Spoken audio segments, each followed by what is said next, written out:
Hi, a big hello to you over there. How you doing? So today I have some good things for you.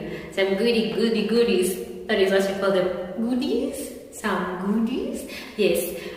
So in today's video we are going to do paper 1, and it's an area that is very much examinable. The verbal and the non-verbal cues. It's an area that is very easy to answer, but most students confuse between verbal and the non-verbal. So in this video, I'm going to explain and to bring out the differences between the verbal and the non-verbal.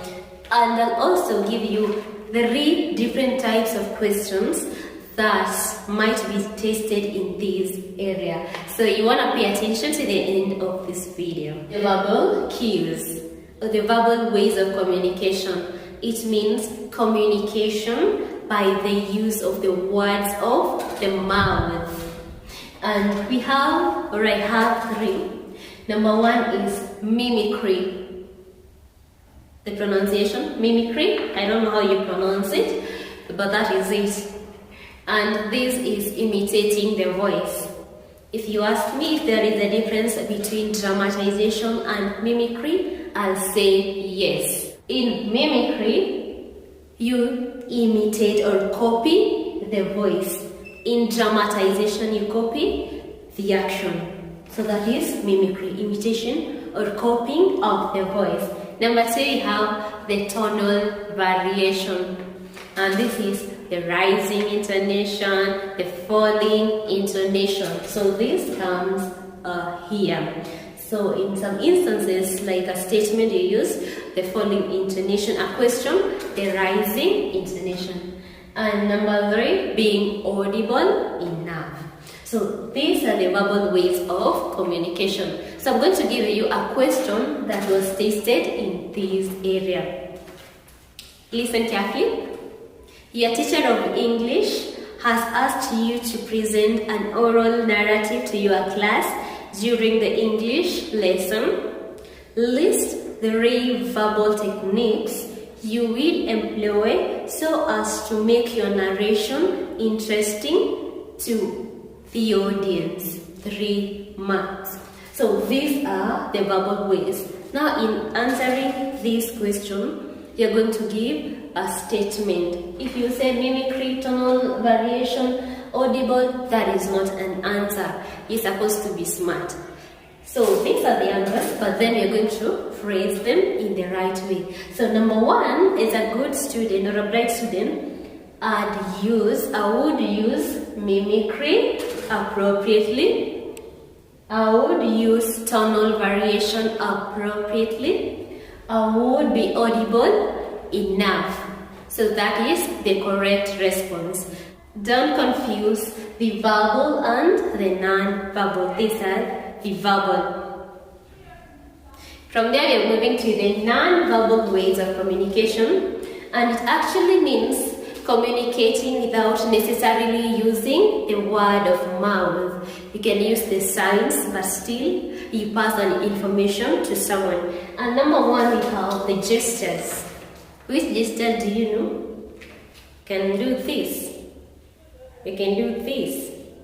The thumbs up, the thumbs down, the hi, the bye-bye. So those are gestures. You're communicating. Someone gets information, but you're not using the word of mouth.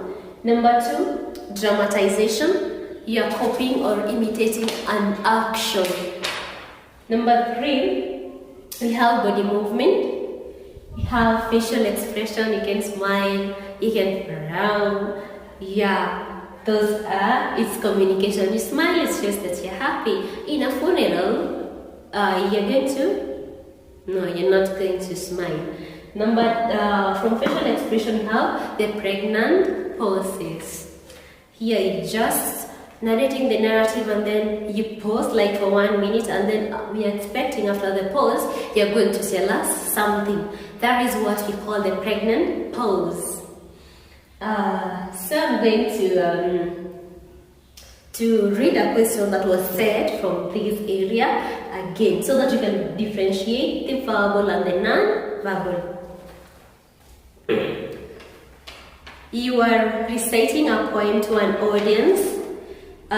What are some of the non-verbal ways you would employ to make your presentation interesting? So these are the answers. But then, if you just no, you have to be smart again. Number one, I would use appropriate gesture. So the word appropriate has to be there in this kind of question. Number two, I would use appropriate dramatization. Three, I would use appropriate body movements. I would use appropriate facial expression. I would use pregnant poses appropriately.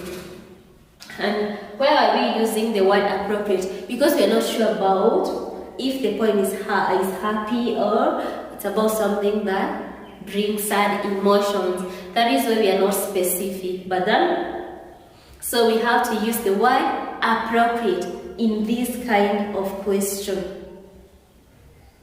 And lastly, I'm going to give you another question that might be set in this area.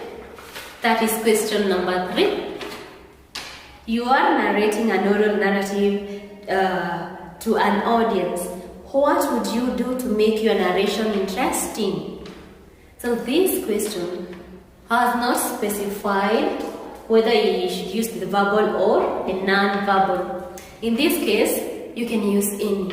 The verbal or the non-verbal, it's okay because it's not specific.